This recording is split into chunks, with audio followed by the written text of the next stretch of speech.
इस वीडियो में हम लोग एएलपी टेक्नीशियन का जो न्यू वैकेंसी आया है उसका चैप्टर वाइज क्वेश्चन का डिस्कशन करेंगे। आज का चैप्टर है हीट एंड टेम्परेचर। इसका पहला क्वेश्चन है, दूर की वस्तुओं जैसे सूर्य आदि का तापमान किस तापमापी द्वारा मापा जाता है? इसका राइट आंसर हो जाएगा सी, पूर्ण विकिरण उताप मापी द्वारा।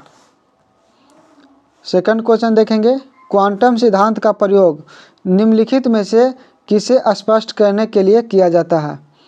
इसका राइट आंसर डी हो जाएगा, प्रकाश विद्युत प्रभाव।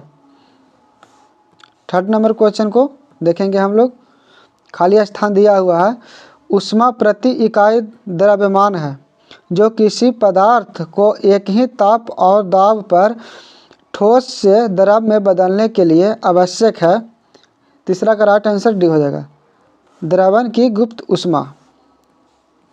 फोर नंबर क्वेश्चन को देखेंगे हम लोग, घड़ी में क्वार्ट्ज क्रिस्टल का कार्य निम्नलिखित पर आधारित है। फोर का राइट आंसर डी हो जाएगा, पीजोइलेक्ट्रिक प्रभाव। फाइव नंबर क्वेश्चन को हम लोग देखेंगे, जिस ताप पर लौह चुंबकीय पदार्थ अनुचुंबकीय पदार्थ में परिवर्तित हो जाता है उसे कहते हैं, जिसका राइट आंसर हो जाएगा ए, क्यूरी ताप।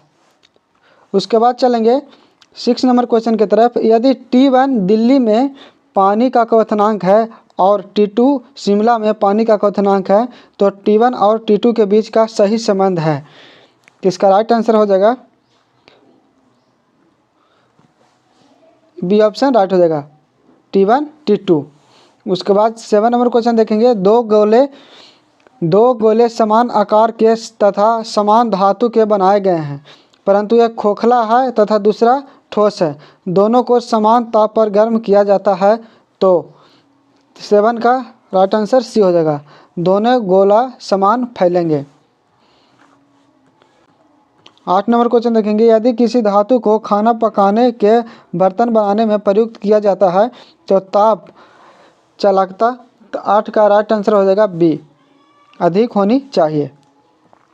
20 नंबर क्वेश्चन देखेंगे हम लोग, अगर गर्म कॉफ़ी के प्याले को कमरे में धातु की मेज पर रखा जाए तो निम्नलिखित तरीके से इसकी ऊष्मा नष्ट होगी। तो 9 का राइट आंसर हो जाएगा डी, चालन, संवहन, विकिरण और वाष्पन। 10 नंबर क्वेश्चन को हम लोग देखेंगे, ठंडे क्षेत्र में ताप 0 डिग्री सेल्सियस से नीचे हो जाता है, किसान अपनी फसल को नुकसान से बचाने के लिए खेतों को पानी से भर देते हैं क्योंकि 10 का राइट आंसर हो जाएगा बी, जल की विशिष्ट ऊष्मा धारिता अधिक होता है। 11 नंबर क्वेश्चन को हम लोग देखेंगे, सेल्सियस से केल्विन पैमाने पर तापमान को बदलने के लिए आपको निम्न में से क्या करना होगा? इसका राइट आंसर बी हो जाएगा, दिए गए तापमान में 273 जोड़ें। 12 नंबर क्वेश्चन को देखेंगे, 2000 ग्राम पानी के तापमान को 10 डिग्री सेल्सियस से 50 डिग्री सेल्सियस तक बढ़ाने के लिए आवश्यक ऊष्मा की मात्रा है। तो 12 का राइट आंसर सी हो जाएगा, 80 कैलोरी। उसके बाद चलेंगे नेक्स्ट क्वेश्चन की तरफ। 13 नंबर क्वेश्चन को हम लोग देखेंगे, थर्मस फ्लास्क की आंतरिक दीवारें चमकीली होती है। इसका राइट आंसर हो जाएगा बी, विकिरण द्वारा होने वाली ऊष्मा हानि को रोकने के लिए। उसके बाद हम लोग देखेंगे, जब अम्ल की कुछ मात्रा को जल में मिलाया जाता है तो निम्नलिखित में से कौन सी घटनाएं होती है? इसका राइट आंसर हो जाएगा बी, 1 हो जाएगा और 3 हो जाएगा, आयनीकरण और तनुता। 15 नंबर क्वेश्चन को देखेंगे हम लोग, हाइड्रोक्लोरिक अम्ल के तनु जलीय विलयन में निम्नलिखित में से कौन उपस्थित होंगे?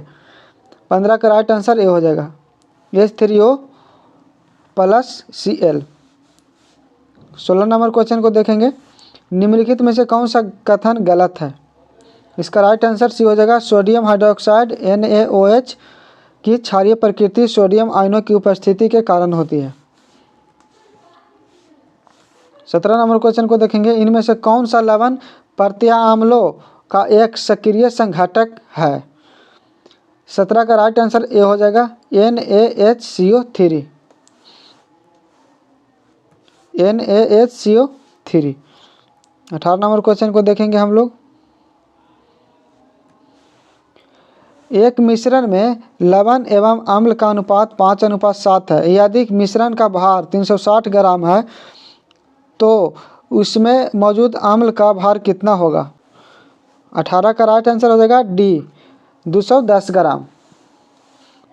यदि मृदा को मृदु अम्ल के साथ उपचारित किया जाए तो इस मिट्टी में हाइड्रेंजिया गुल्म के फूल खाली स्थान दिया हुआ है के होंगे? तो 19 का राइट आंसर हो जाएगा बी नीली रंग होगी। 20 नंबर क्वेश्चन को हम लोग देखेंगे। कुछ खाद्य पदार्थों को जल्दी से पकाने के लिए हम, तो 20 का राइट आंसर सी हो जाएगा बेकिंग पाउडर। 20 का राइट आंसर सी हो जाएगा बेकिंग पाउडर का उपयोग कर सकते हैं। 21 नंबर क्वेश्चन हम लोग देखेंगे। निम्नलिखित को सुमेलित करें। ए और बी को सुमेलित करने के लिए कह रहा है, तो लाल गोभी के पत्ते हो जाएगा प्राकृतिक अम्ल क्षारक, ये 3 हो जाएगा। उसके बाद है मेथिल ऑरेंज हो जाएगा अम्ल क्षारक सूचक। उसके बाद प्याज और लौंग है तो हो जाएगा घ्राण सूचक। तो राइट आंसर ए हो जाएगा। 22 नंबर क्वेश्चन को देखेंगे हम लोग। टूथपेस्ट प्रकृति में सामान्यतः होता है, तो 22 होता है सी क्षारीय। 22 का राइट आंसर सी हो जाएगा। 23 नंबर क्वेश्चन देखेंगे। दार्शनिकरण अभिक्रिया के अभिकारकों का अनुमान लगाएं जिसके उत्पाद लिथियम सल्फेट और जल है। तो 23 का राइट आंसर हो जाएगा ए सल्फ्यूरिक अम्ल और लिथियम हाइड्रोक्साइड। 24 नंबर क्वेश्चन को देखेंगे हम लोग। निम्नलिखित में से कौन सा लवण लगभग 7 pH वाला जलीय उत्पन्न करेगा? 24 का राइट आंसर हो जाएगा, क्या हो जाएगा? सी हो जाएगा केवल 3 K2SO4। उसके बाद 25 नंबर क्वेश्चन को देखेंगे हम लोग। यदि लार एमाइलेज की कमी हो तब मुख गुहा में कौन सी घटना प्रभावित होगी? तो 25 का जो सही आंसर हो जाएगा वो हो जाएगा बी स्टार्च का शर्करा में विघटित होना। 26 नंबर क्वेश्चन को देखेंगे। इनमें से कौन सा आंत से पचे हुए अवशोषित वसा का परिवहन करता है?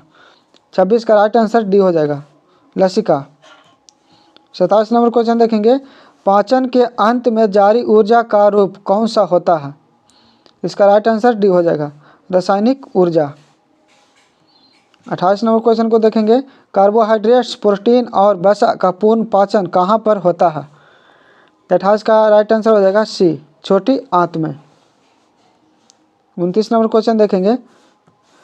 मानव में पित्त का स्राव होता है, डी हो जाएगा राइट आंसर यकृत में।